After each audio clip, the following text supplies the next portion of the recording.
In the previous video, I talked about taking action and voting with your dollars, voting with your action, voting with your influence.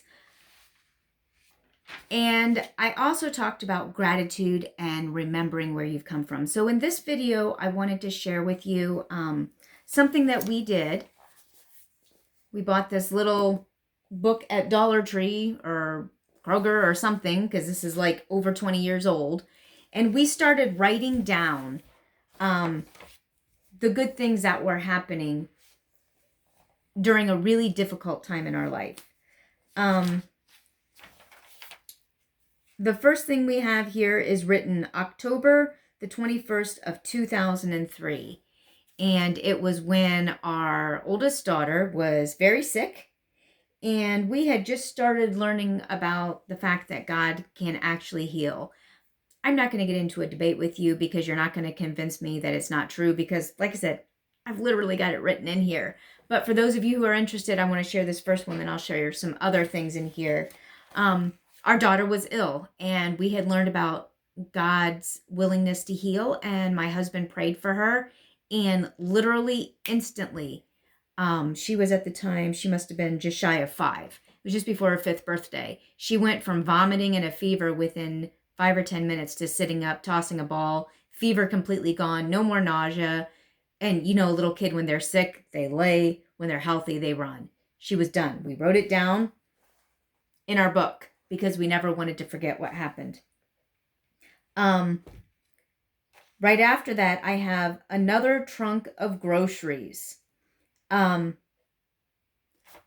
We were really struggling. We weren't as bad as it got in 2007, but we had just bought our house 2 years prior, and we were trying to save up for some things. And let me think, in 2003, yeah, I'd had my daughter,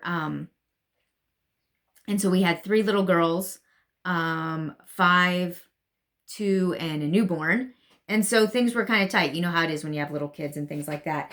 And so the fact that I was able to get all those groceries was noteworthy for me. I have written down here that in 2003, we gave our last $40. All we had was $40, and we gave it to somebody in need. And we got a check in the mail for $500 from a family member.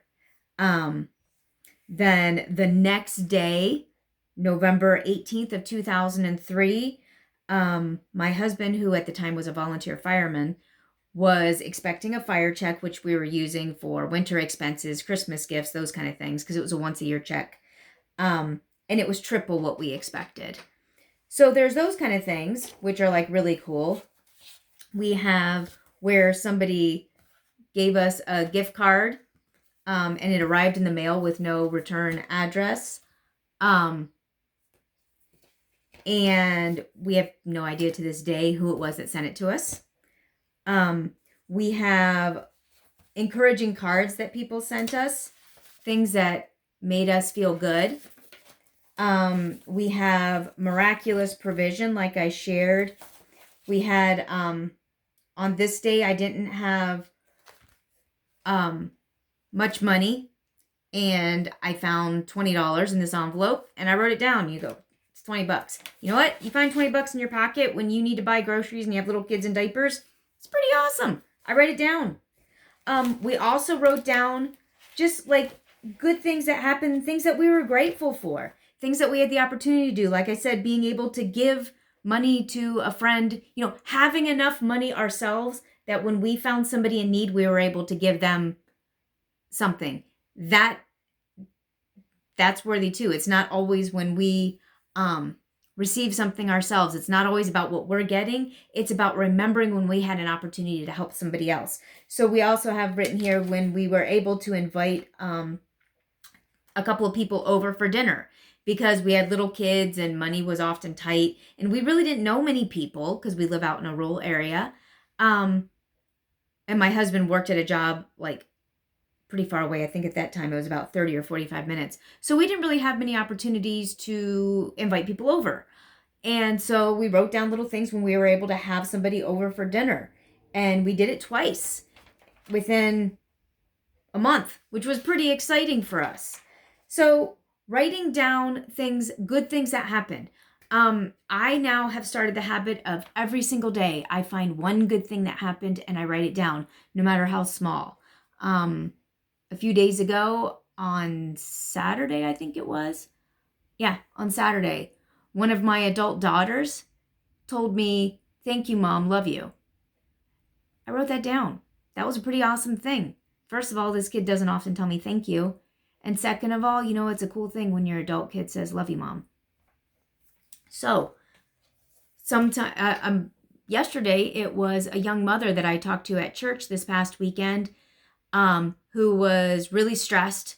And she has 4 little kids, all under 7.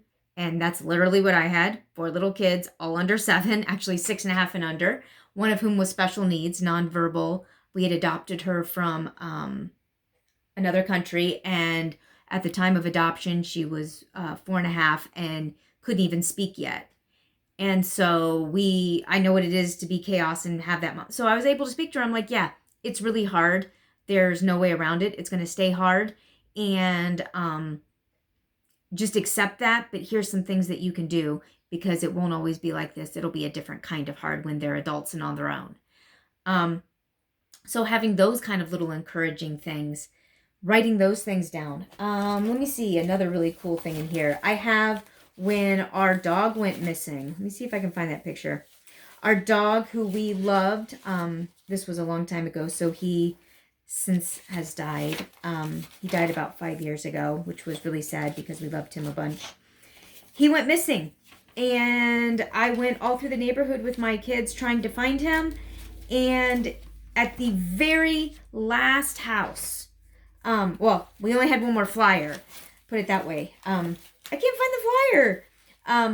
Oh well, it's got my address on it anyway, and I don't want you to know where I live. So anyway, we took the very last flyer to a house after driving around for more than an hour looking for this dog in the middle of the winter in a snowstorm. And we knocked on this door, and this was back like 2009, maybe 8. So we didn't have the cell phones with the pictures that I could just show people. So I knock on this door, and I have my last piece of paper, and I'm like, and I hold it up. I said, "I'm looking for it." They said, "We have your dog," because he had a very distinct little mark on his chest. I went and printed another one then later to save, so I'd always remember that we found our dog. And there's little things like the kids getting to go to things that they wanted to, bucket list items, a thank you note from somebody telling me that I made a difference in their life, little positive things. Write that stuff down. When things are hard, it's easy to get focused on all the negative. And when you're a young mom, or when you're an old mom, when things are busy, it's easy to get focused on just the stuff that comes at you, and you don't take the time to really be grateful. Looking back over these things that happened to us and the good stuff in the midst of bad stuff, because these were some of our most challenging times. At the end of this, unfortunately, I stopped recording when my husband was diagnosed with stage 4 cancer. I stopped being grateful. And then I started being grateful again. And being grateful is a lot better. And it started with December 6th of 2008 was the first time I went back to that book. So 3 years after we found out he had cancer, because he had his biopsy done December 5th of 2005. 3 years later, I started being grateful again, and I wrote down that I won a turkey with 1 ticket. I didn't have a bunch of money on me, and I was at this fundraiser thing, and I was like, you know what? If this number comes up again, I'm going to buy a ticket. And I did, and I won a turkey for $1, which was huge for our family. And then I started writing stuff down again, and I started being grateful again, and I have so much to be grateful for now. Even when bad things are going on, even though there's some really tough things happening in my life, I can focus on those bad things. Remember, in a previous video, I talked about the key to being a successful race car driver is don't look at the wall. I could look at the wall and I could drive into all those problems. Or I could look at my book of blessings and remembrance and think about all the awesome things that I've gone through, and the things that used to be important enough to me that I would write them down are now just things that I can do any day. Going to the grocery store is no big deal, but being able to go to the grocery store when money was tight and buy whatever I want was huge. Being able to go to the grocery store without 4 kids hanging on me was a huge blessing, and I wrote it down. And now being able to go to the grocery store with all my kids with me would be awesome. Focus on the things that are good in life. Write them down and go back and realize how far you've come. Remember, change your stars. Focus on the positive. Focus on the ways that you can bring about change and the good things that are happening to you, and stay away from the wall.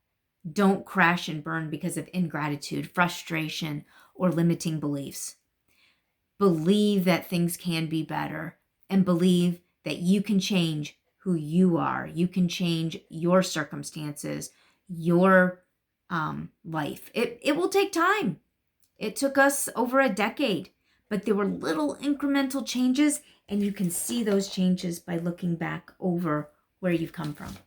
So that would be my encouraging word for you today, and my charge for you on those 5 things. Remember my previous video about taking action? Only get 5 things. Make one of your 5 things creating a gratitude journal and writing in it every night. Share with me in the comments below something that you're grateful for. Maybe share something that happened good to you in the past, something you're looking forward to happening good in the future, and I will see you in a future video.